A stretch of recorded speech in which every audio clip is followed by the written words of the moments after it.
Bonjour, Martin Jeunesse de Persuasion Communication.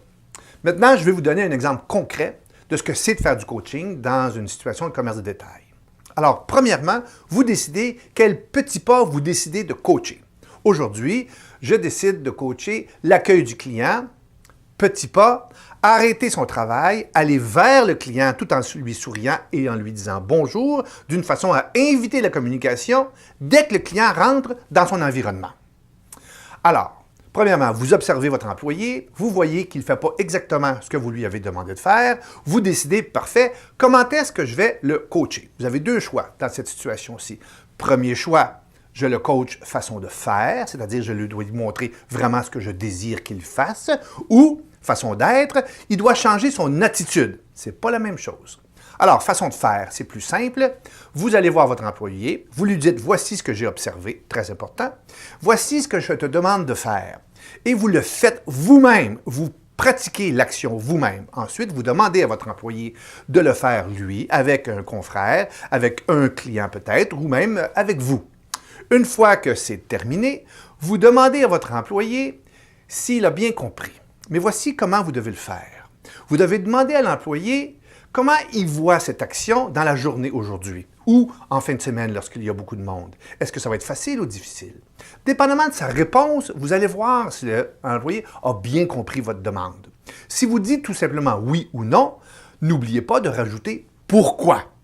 Et la réponse qu'il vous donnera des informations s'il a bien compris oui ou non la façon de faire. Maintenant, vous voulez changer et vous voulez enseigner une façon d'être.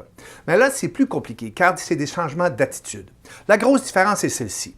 Vous avez observé, vous avez vu, vous allez voir votre employé, vous lui dites ce que vous avez vu, mais au lieu de lui montrer comment faire, vous lui expliquez pourquoi. La différence est dans la compréhension. Les gens, généralement, lorsqu'ils comprennent pourquoi je fais quelque chose, il y a plus de chances qu'ils agissent de façon constante et régulière. Un changement d'attitude. Alors, vous lui expliquez pourquoi. C'est important d'aller vers le client et d'arrêter de travailler. Si tu n'arrêtes pas de travailler, le client va peut-être penser que tu es trop occupé, il ne viendra pas te voir, il va se sentir gêné. Et si tu n'arrêtes pas de travailler, peut-être que le client, va sentir qu'il n'y a pas de service. Lorsque tu vas aller le voir, mais il va être un peu plus aigri, ça va être plus difficile de rentrer en relation avec le client. Tandis que si tu y vas avec un sourire, la relation va être plus rapide, plus simple et beaucoup plus agréable. Ensuite, vous lui dites, et ceci est très important, qu'est-ce que ça va te rapporter à toi? Car si on veut qu'une action soit constante, je dois, moi, le vendeur ou la personne qui fait l'effort, sentir que ça va me rapporter à moi. Alors, ceci devrait te rapporter de plusieurs façons. Plus de facilité avec le client, plus de bonheur avec le client, plus d'ouverture, le client va te parler plus vite, plus rapidement. Tu vas pouvoir aller voir d'autres clients plus rapidement aussi. Moins de perte de temps. L'important ici, c'est de s'assurer que l'employé sente que l'effort qu'il fait va lui rapporter. Et en tout dernier lieu, toujours, on doit demander à l'employé comment il voit ça dans son prochain chiffre. Est-ce qu'il pense qu'il va pouvoir mettre ça en action facilement? Oui. Pourquoi? Non. Pourquoi? Ne prenez jamais oui ou non pour une réponse. Demandez toujours pourquoi. À ce moment-là, vous allez savoir si l'employé a vraiment bien compris.